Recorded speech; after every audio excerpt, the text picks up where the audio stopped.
All right, everybody, welcome to Math with Grace. Today we're going to be going through Algebra 2, Book 3, Lessons 6 through 10.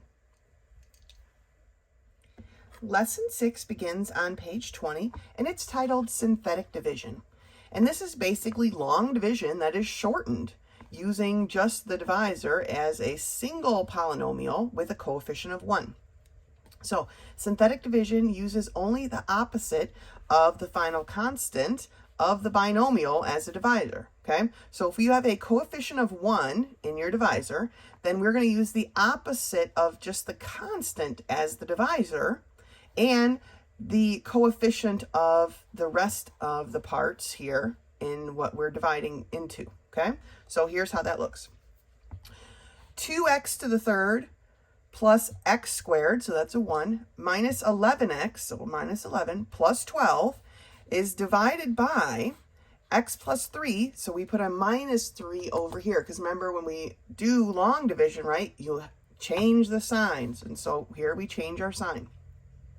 And then our 2 drops down, and then we take this negative 3 times 2 to get negative 6. It goes up here inside the box. Then we add these two things. Negative 6 plus 1 is a negative 5. Negative 3 times negative 5 is positive 15. Negative 11 plus 15 is 4. Negative 3 times 4 is negative 12. 12 minus 12 is 0. So then we fill it in. And when we fill these in, the 2, whatever we start with, is always going to be 1 less than where we started here. So this is an x to the third. So now this is a 2x squared. Negative 5x plus 4, and our remainder is 0. So we know that x plus 3 is a factor of this polynomial. Let's take a look at another one. This one here has missing terms, and so usually I just leave a blank when I'm doing long division for missing terms, but when you're doing missing terms here, it's best to put a 0. So 3x to the fourth, there's no x to the third, so we put a 0. Minus x squared, so that's a negative 1, plus 3x, and then we don't have a constant, so we have to put that 0 here. Divided by x plus 1, so our negative 1 goes over here. Now, the 3 drops down. Negative 1 times 3 is negative 3. 0 plus negative 3 is negative 3. Negative 1 times negative 3 is a positive 3. Negative 1 plus 3 is 2. Negative 1 times 2 is negative 2. 3 minus 2 is 1. Negative 1 times 1 is negative 1. And 0 minus 1 is negative 1, right? Minus 1. Now we're going to add our variables back in. We started with an x to the fourth up here, so here we start with an x to the third. So we have 3x to the third minus 3x squared plus 2x plus 1, and our remainder is minus 1 over x plus 1. Now, even though we were missing terms here, you aren't going to be missing anything down here in the answer. Okay, it will have one of every term. So you don't skip the x to the thirds. You don't skip, well, that was the only one they skipped. You don't skip that one. You start with that one and you work your way across. Okay? All right.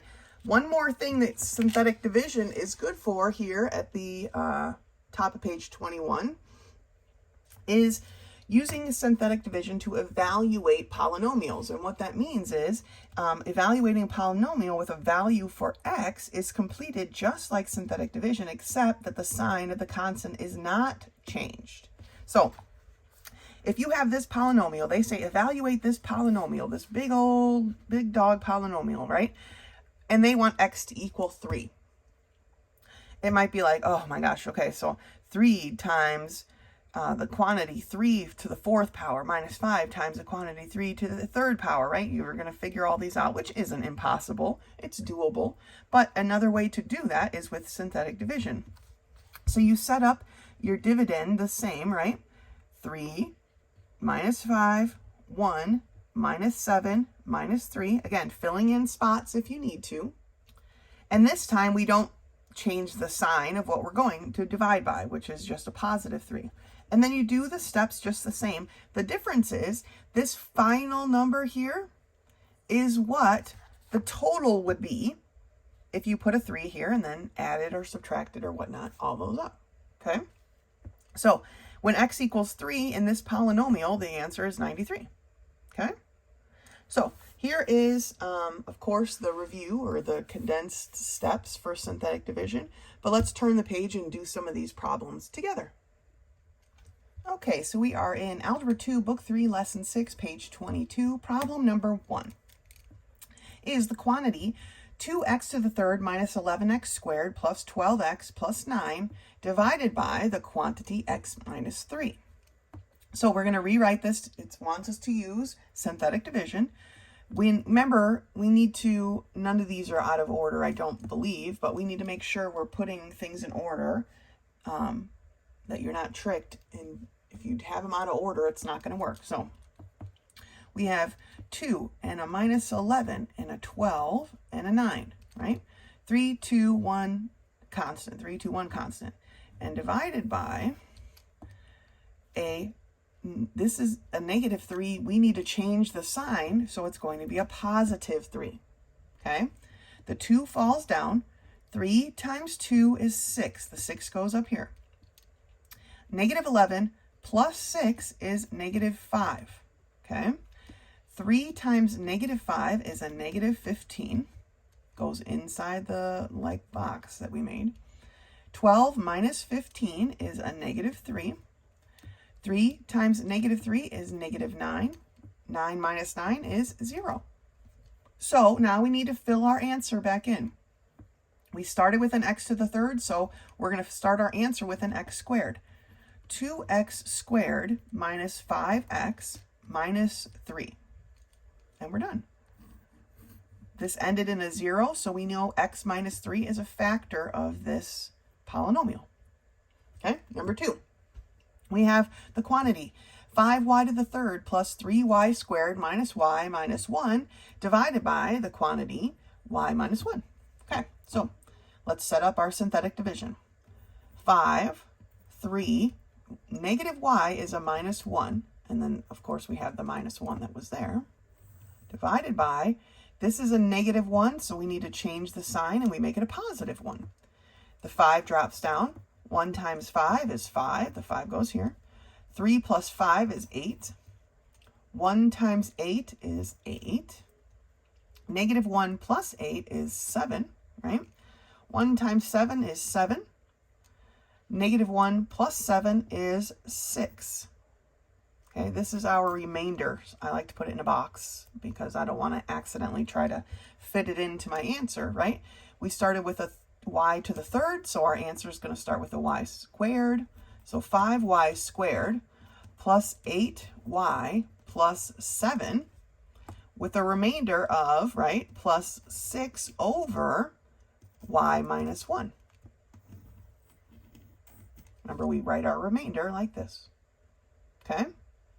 Now, for number 3, they want us to evaluate this expression, and I kind of was running out of room, but for when x equals 3. So we set it up just like synthetic division, making sure my numbers are in a row, 4, 3, 2, 1, constant, right? So 6, negative 2, 5, negative 1, divided by, this time I don't change the sign because I'm trying to evaluate its value, basically.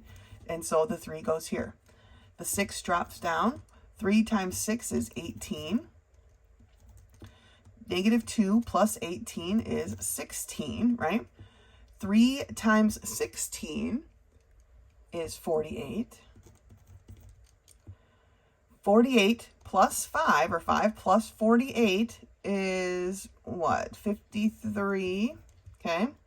53 times 3 is 159, right? 159. Minus 1 is 158. I'm going to have to get a calculator for this next one. 3 times 158 is 474. Minus 1, which is 475. Okay, so that is the answer. If you evaluate this expression here, at 3, you get 475. Okay, it's a pretty chunky number, but it makes sense, right? Here's 3 to the 4th power, which is like 81, right?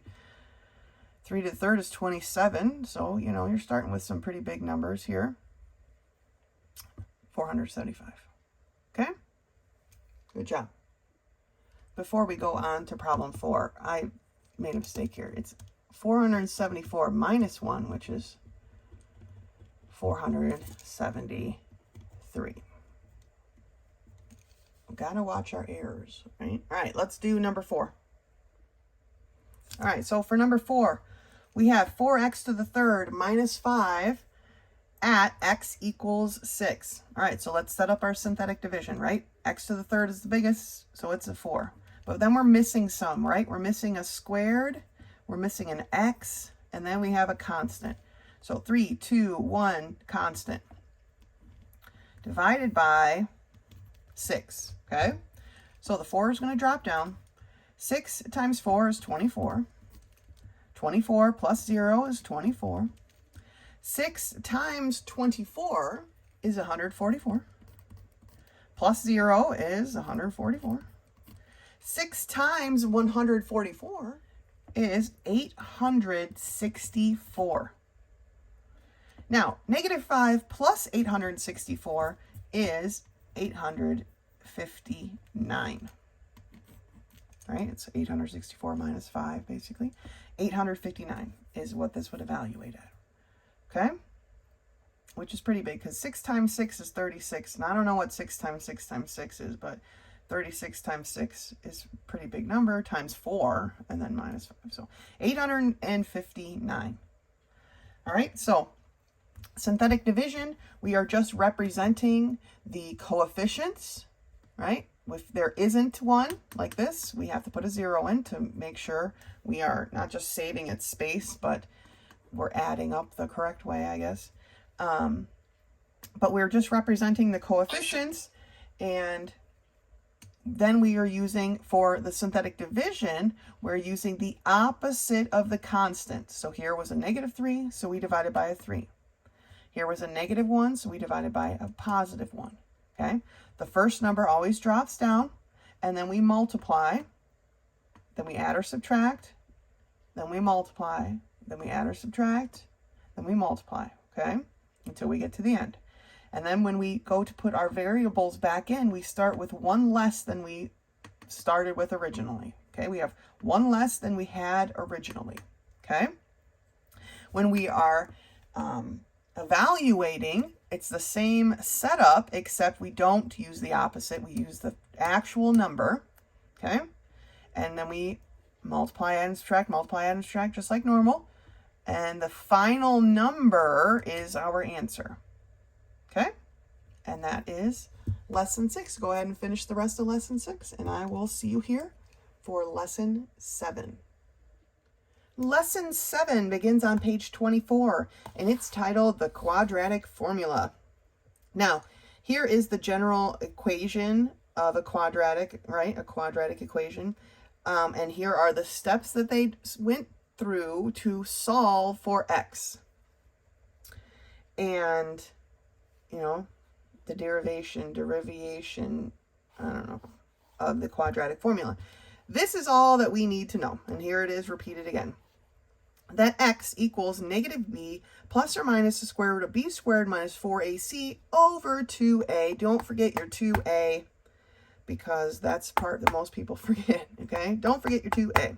Now, you might be like, what the heck, a, b, c? That's a lot of variables, and it is.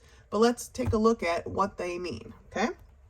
So, example 1 over here on page 25. Let's see if I can get this a little bit brighter, or not bright at all. Sorry. Okay. I probably won't edit that out. All right. Example 1. Use the quadratic formula to solve this equation. 6x squared plus x equals 2. Now, first thing we need to do is have everything on the left-hand side of the equal sign. So we are going to subtract 2 from both sides, and we end up with this. Now, we need to know what our a, b, and c is, and I always label my a, b, c. So the a is the coefficient of the squared term. So a equals 6. B is the coefficient of the linear term. So in this case, B is just a 1. And C is the constant. And here we have a -2. There are my A, B, and C's. Those are what I'm going to be putting into the quadratic formula to solve. Okay, so negative B is a -1. Plus or minus B squared, so 1 squared, minus 4 times A, which is 6, times C, which is a -2. All over 2 times A, which is, again, a 6. And then you just simplify, reduce, and solve. Now, we have two answers once we get to this point, right? We have -1 plus 7 over 12, and we have -1 minus 7 over 12. And so we need to solve for both of those things. So we end up with -1 plus 7 over 12 is 6 over 12, or 1/2. -1 minus 7 over 12 is -8 over 12, which can be reduced to 2/3. And so that's how they got their two answers. So let's look at number 2. Use the quadratic formula to solve this equation. Again, we need everything on the left side of the equal sign. Remember, we want it in our standard form, which is over here. So we're subtracting a 2x, we're adding a 5x, and we end up with x squared minus 2x plus 5. So my A is equal to 1. My B is equal to -2. And my C is equal to 5. Make sure you're holding those signs, the signs that belong to each of these numbers, okay? They belong there, so you have to keep them together. So negative B is a -2, so it becomes positive, times B squared, which is -2 squared, minus 4 times A times C, so 1 and 5, over 2A. So it's 2 plus or minus the square root. It ends up being a -16 over 2, okay? Now, because it's a negative, we have to use our imaginary numbers that we've learned to transform that to 4i. And so our answer is 2 plus or minus 4i over 2, but that can be reduced, right? In the numerator, they both have a 2 in common, so that can be factored out, right? 2 times I plus or minus 2i, or 2 times 1 plus or minus 2i over 2, and then our 2's reduced. So we end up with just 1 plus or minus 2i, okay? So we need to make sure we're reducing and simplifying as much as possible. All right, let's do some of these problems together. All right, so we are in Algebra 2, Book 3, Lesson 7, page 25. I wrote the quadratic formula up there for you in the watching audience can follow along. And problem number 1 is x squared minus 6x plus 5. So my A is equal to 1, right, the coefficient of the quadratic term. My B is equal to -6, which is the coefficient of the linear term. And my C is the constant. Now I can put them right into the formula.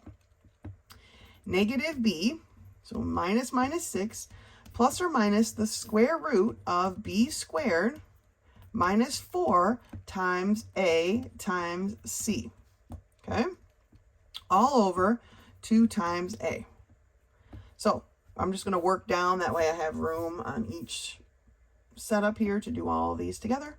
So it's minus 6, we can't have a minus in math, so it becomes a plus 6, plus or minus the square root of 36 minus 4 times 5, or 20, all over 2.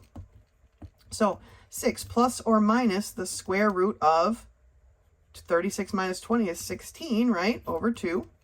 So I have 6 plus or minus 4 over 2. So 6 plus 4 over 2 is 10 over 2, which is equal to 5.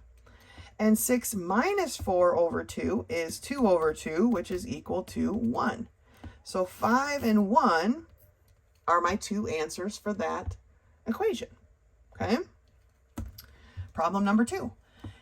2x squared minus 7x plus 1 equals 0. Well, my A is equal to 2, my B is equal to -7, and my C is equal to 1. So now we put it into the formula. negative b, or negative 7, plus or minus the square root of negative 7 squared minus 4 times a times c, all over 2 times a. All right, now let's simplify. We can't have a minus minus, so it becomes a positive 7 plus or minus the square root of 49 minus 8, right? 4 times 2 is 8, all over 4. So 7 plus or minus the square root of 41 divided by 4. Okay, now the square root of 41, I'm pretty sure 41 is a prime number. I don't have them all memorized. That would be crazy. Not crazy, but that's a lot to remember. Well, yeah, I'm pretty sure 41 is a prime number. So we are at our ending here. 7 plus or minus the square root of 41 over 4. I have to check my math, make sure I didn't get anything wrong. 49 minus 8 is 41. There's nothing that goes into 41. So yeah, there we go. Okay, number 3. 3x squared plus x minus 2 equals 0. So what's my ABC? A is equal to 3, B is equal to 1, C is equal to negative 2. Finally, we have a B that isn't negative. So we have negative B plus or minus the square root of B squared minus 4 times A times C. Okay, all over 2 times A. Right? We just fill in our numbers into, we substitute them into the formula. It's that simple. So negative 1 plus or minus the square root of 1. Now we have a negative times a negative, so it's going to be a positive, and it's 8 times 3, or 24, all over 2 times 3, which is 6. So negative 1 plus or minus the square root of 25 over 6, or negative 1 plus or minus 25 is a perfect root, 5 over 6. So we have negative 1 plus 5 gives me 4 over 6, or 2/3. And I have negative 1 minus 5 gives me a negative 6 over 6, or a negative 1. And those are my two answers. All right, last one. Quadratic formula. It's pretty straightforward. As long as you transfer it over correctly. Eventually, you'll probably use it enough just to know what it is. But maybe not. I don't know. We'll see. And like I said, I'm not big on memorizing things, so just make sure you have it written somewhere where you have access to it. So 2x squared plus 4x plus 3 equals 0. So my A is equal to 2, my B is equal to 4, and my C is equal to 3. If you don't want to write these out, if you feel like you can skip that step, you go right on ahead. But if you're starting to make a lot of errors, maybe double back and do this step, okay? Just to make sure you're using the right ABC. So negative B plus or minus the square root of B squared minus 4 times A times C, all over 2 times A, okay? So negative 4 plus or minus the square root of 16 minus 4 times 2 is 8 times 3 is 24, all over 2 times 2, which is 4. So negative 4 plus or minus the square root of 16 minus 24. So we're going to have a negative number up here, right? And it is negative 8. Yes, it is. All over 4. Okay. Negative 8. The square root of negative 8 is the same as the square root of negative 1, right? Times the square root of 8. Negative 1 is I. The square root of 8 is, remember, 4 times 2, so it's 2 times the square root of 2. So I have negative 4 plus or minus 2i times the square root of 2, all over 4. Now, they have a factor in common, right, which is a 2 that can be pulled out. So I have 2, okay, times negative 2 plus or minus I times the square root of 2 all over 4. Now I can reduce. 2 goes into 2 once, 2 goes into 4 twice. And so my final answer is negative 2 plus or minus I times the square root of 2 all over 2. That's a chonky one. That's a chonky answer, but it's not anything we can't handle, right? Good job. One step at a time, we worked our way down. Good job. Quadratic formula. You need to figure out your ABC. A is the coefficient of the quadratic term. B is the coefficient of the linear term. C is the constant. And then plug them right in to the quadratic formula. Any quadratic equation can be solved with the quadratic formula. Ones that are factorable, even, perfect square, binomials, all that stuff, sum and difference, they all can be solved this way with the formula. Okay, it's like the end all and be all of quadratic equations, solvations. All right, great job. Go ahead and finish the rest of lesson 7, and I'll meet you back here for lesson 8. Lesson 8 begins on page 28, and it's titled The Discriminant of the Quadratic Formula. So this is kind of a continuation of the quadratic formula that we just did, right? So now we're continuing it, and it says the expression under the radical sign of the quadratic formula, the b squared minus 4ac, is called the discriminant. And the discriminant tells us the number of roots or values that make the equation equal to 0 that are in that equation, okay? So here is the quadratic formula again. Remember, the discriminant is, it's supposed to be in bold. I don't know if you can see that on screen, and it's barely even visible in the book, but that is the discriminant. It says, in showing how many real roots, I'm going to scooch up here, how many real roots a quadratic equation has, the discriminant also reveals how many places the graph crosses the x-axis. So if our discriminant is greater than 0, there are 2 real roots, 2 places that our graph would cross the x-axis. If our discriminant is equal to 0, then it's only crossing at 1 point, which tells us then that the vertex is on the x-axis. And if our discriminant is less than 0, then it doesn't cross it at all, okay? Ever. Ever. Could go up and never cross, could be underneath and never cross, okay? So let's take a look at some of these here on page 29. Example 1 says use the discriminant to determine how many roots or zeros are in the following equation and functions, okay? So here it is. We're setting up our ABC. A is 4, B is negative 12, C is 9, and then we just plug them in, right? So negative 12, the quantity squared, minus 4 times A times C, or 4 and 9. They've done the math and seen that 144 minus 144 is going to be equal to 0. So this discriminant equals 0, and that tells us we have only 1 root. Okay, you don't have to write out this whole thing. You could just write 1 root is fine. It's a sufficient answer.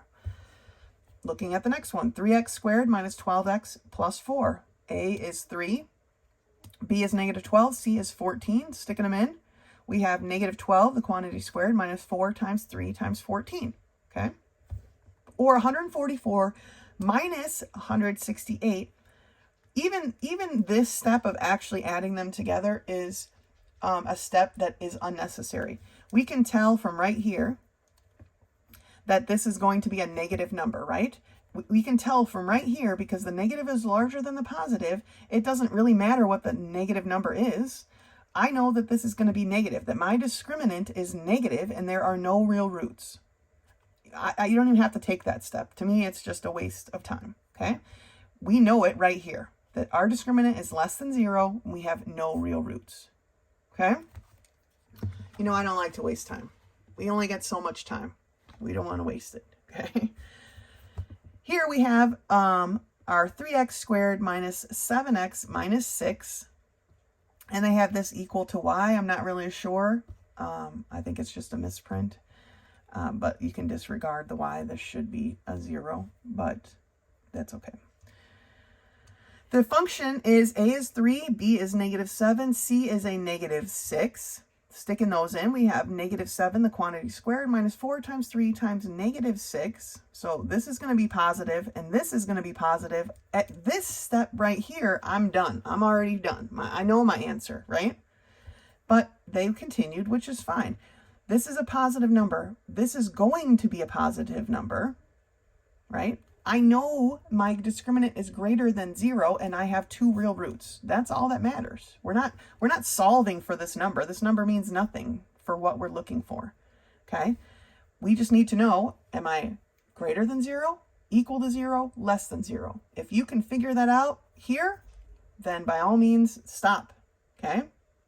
Because that's all that matters. Sometimes you got to go a little bit further, right? These, I don't know, are they going to be the same or not? We had to do the math. Okay, they're equal to 0, so you're done. Here, we knew this was going to be negative at this step. We didn't have to do this part. Negative is all that mattered. No real roots, right? Here, I can see positive. This is going to be positive. I have 2 real roots. That's it. We don't need to go extra and beyond what is necessary. All right? So let's do these problems together. All right, so we are Algebra 2, Book 3, Lesson 8, page 29. And we are solving for our discriminant, which is b squared minus 4ac. Okay. 2x squared, number 1, 2x squared plus 5x minus 3 equals 0. My a is equal to 2. I still do this part, yes. b is equal to 5. c is equal to -3. Now we're putting it into our discriminant, which is 5 squared minus 4 times 2 times -3. Now, right at this step, I already can see this is going to be positive and this is going to be positive. My discriminant is greater than 0, so I have 2 real roots. I don't need to go any farther. We don't need to solve what the discriminant is equal to. That's not what we're looking for. Is it greater than 0? Is it equal to 0? Is it less than 0? That's all we need to know. So we're done with this one, right? Already. Okay, number 2. 4x squared plus 12x plus 9 equals 0. My a is equal to 4. My b is equal to 12. My c is equal to 9. Okay? So in my discriminant, I have 12 squared minus 4 times 9. Why does this sound so familiar? Oh, because this is example 1, the very first one that we did. And we found out that this was 144 minus 144, which equaled 0. So there was 1 root. Okay, that's kind of goofy, that they would do that twice. Oh, this one's a plus 12. The last one was a negative 12. But it really doesn't matter because 12 squared, whether it's positive 12 squared or negative 12 squared, is still 144. Minus all that, yeah. Okay, 1 root, number 2. Easy one. Now, again, they got the y here. Basically, the book in the little box says just put a 0. So I don't know why they bothered, but just kind of disregard it. It's a 0. You don't need to rewrite it with a 0. But let's find our ABC. My a is equal to 1, my b is equal to -6, and my c is equal to 13. Okay, so I have -6, the quantity squared, minus 4 times 1 times 13. Now the question is 4 times 13 going to be a larger negative than 36? All right, so that's what we need to find out. So let's see here. 4 times 13 is equal to 52. So this answer is going to be a negative answer. So it's less than 0. And when it's less than 0, there are no roots. Okay, well, no real roots, right? It's going to be an imaginary number, so no real roots is my answer, I guess. No real roots. 1 real root here. Okay, all right, let's do the next set. All right, number 4, -2x squared minus 4x minus 9. So my a is equal to -2. My b is equal to -4. My c is equal to -9. So my discriminant is -4, the quantity squared, minus 4 times -2 times -9. Now, I don't need to go any farther than this step. This is going to be a measly 16. I know multiplying these all together is going to be larger than that. And I have 3 negatives, which tells me it's going to be negative, larger than 16. So my my discriminant is less than 0, so there are no real roots. Okay? Time is precious. Let's not waste it solving for something we don't need to know. Okay? We don't need to know exactly what that number is. But I know just by looking at this that my answer is going to be less than 0. So I have no real roots. Okay? Number 5. Again, we've got a function. The y is 0. So my a is equal to 3. B is equal to 1. C is equal to a negative 8. Now, some of you might be tempted to just be like, oh, I can tell that this is going to be this from this step. Well, let's not take it let's not try to shortcut too much here. So let's say we've got b squared, which is 1, right? Minus 4 times a times c. All right, so I have 1, and I'm adding a positive number. Negative times negative is positive. My sum is going to be positive, so I have 2 real roots. All right. Last one, number 6. I have y equals, so again, 0 equals x squared plus 6x minus 12. They're all on the same side of the equal sign. That's all that matters. A is equal to 1. B is equal to 6. C is equal to negative 27. Now we substitute in, right? 6, the quantity squared, minus 4 times A times C. So again, right from here, I know what's going to happen. This is positive. This is going to be positive, right? Negative times negative is positive. Therefore, positive times a positive is positive. And so I have 2 real roots. I get why the book follows through all the way and actually solves for that number, but the number in itself is unnecessary. Is it greater than 0? Is it equal to 0? Is it less than 0? That's all that matters to us, okay? And when we're talking about discriminants, that's all that matters. So again, we're just identifying the parts of our quadratic equation, and we're substituting it into the discriminant. Greater than 0, equal to 0, less than 0. Those are the 3 things we're looking for. And then we can write down how many roots we have, all right? Okay, go ahead and finish lesson 8, and I will see you back here for lesson 9.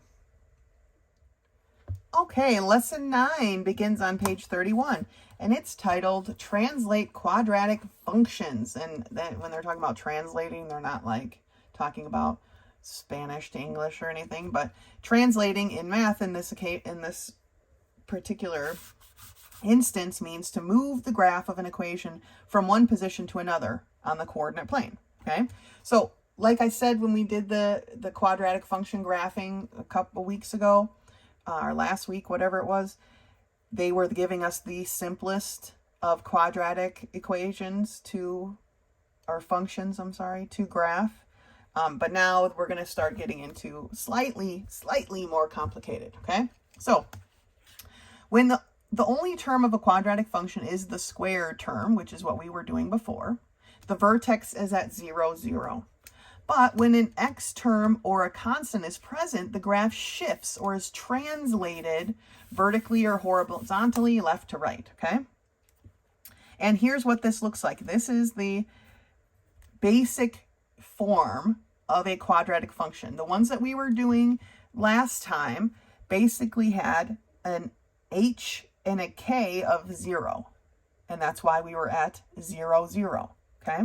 Because the h and the k gives us our coordinates for our vertex, okay? So h, now look here at the formula though. It's a times the quantity x minus h squared plus k. This formula has a minus sign here.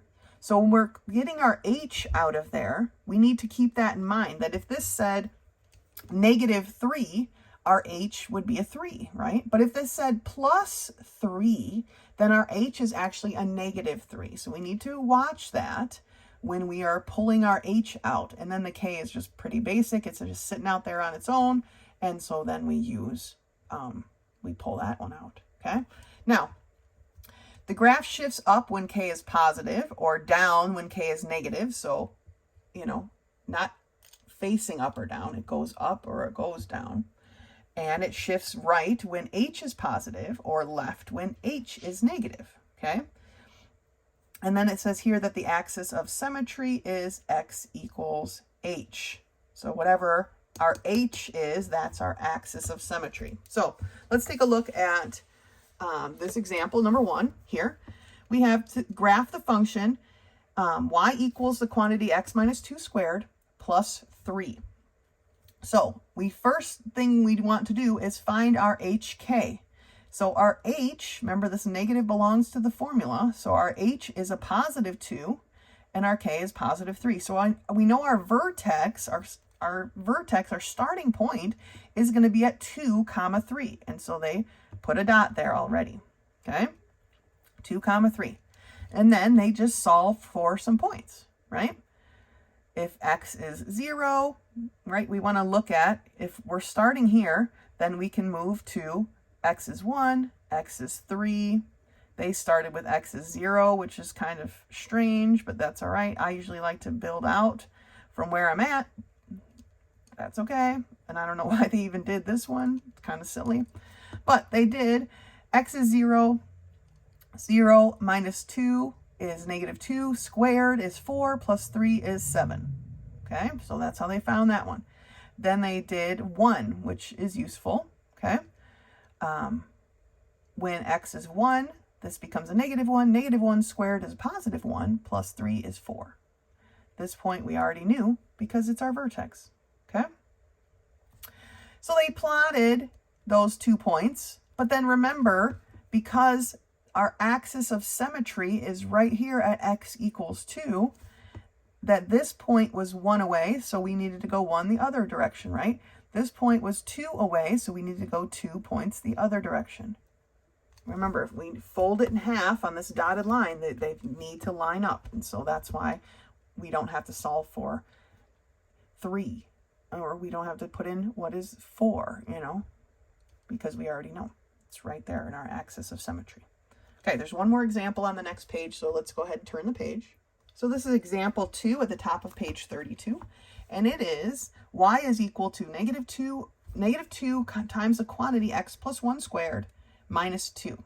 Okay, now not only are we shifting it right and left, but we're multiplying it by a, right, which is negative 2, which tells me my parabola is going to be very narrow, and it's negative, so I know it's opening down. Okay, so what is my vertex? First thing I want to find.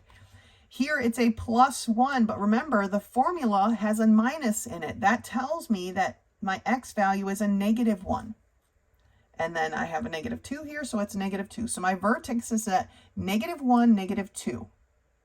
Boom, there's my first dot, right? Now just looking at the coordinate plane, I want to see what is when when x is 0, right? What is my y? Well, they did that right here. 0 plus 1 is 1, right? 1 squared is 1. 1 times negative 2 is negative 2. So negative 2 minus 2 gives me negative 4. So when x is 0, I'm at negative 4. It's 1 away from the line, so I know there has to be 1 on the other side of this axis of symmetry.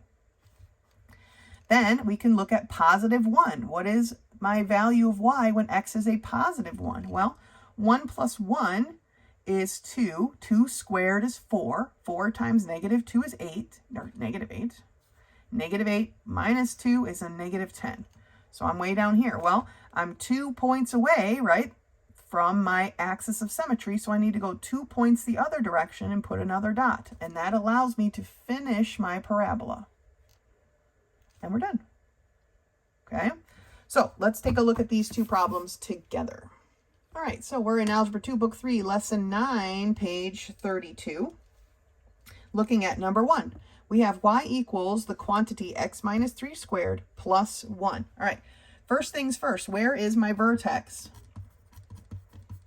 My vertex is, remember this negative is part of the equation, so it's at positive 3, comma 1, right? HK. Okay, so positive 3, comma 1. Now, let's solve for some more points. if I am at positive 3, 1, I'm kind of looking at my graph here. I'm going to solve for, knowing that positive 3 is my axis of symmetry, right? I'm going to look at 2, and I'm going to look at 1, because that would be going out that direction, right? And I know that then I would also have matching ones in the opposite direction. So 2 minus 3 is a negative 1. Negative 1 squared is 1. 1 plus 1 is 2. So when x is 2, y is 2. What about 1? 1 minus 3 is a negative 2. Negative 2 squared is a positive 4 plus 1, which is 5. All right, so now I need to set up my graph and chart this. Now, when we're setting up our graphs, we need to keep our vertex in mind. So I'm actually going to set up my graph kind of like this.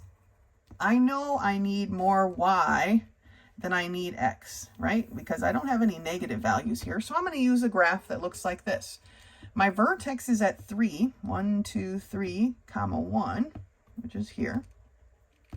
So I'm starting right here. My next point was 2, 2. So here's 2 and here's 2. But remember, this is my axis of symmetry. I'm just going to kind of lightly chalk it in there.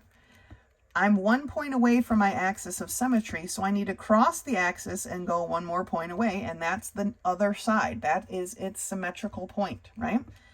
Then the next point I calculated was at 1, 5. So 2, 3, 4, 5 right here. Okay.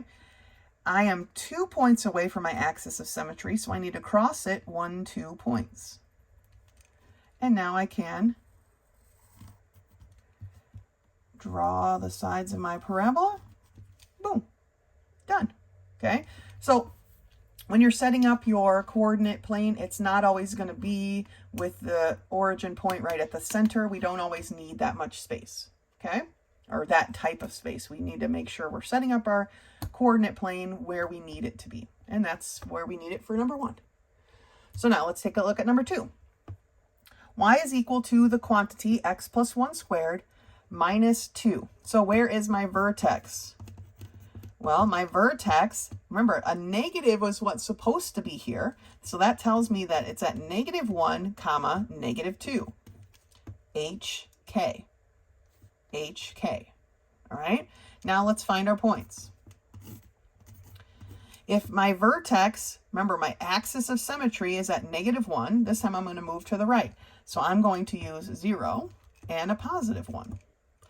So when x is 0, 0 plus 1 is 1. 1 squared is 1. 1 minus 2 is a negative 1. When x is 1, 1 plus 1 is 2. 2 squared is 4. 4 minus 2 is 2.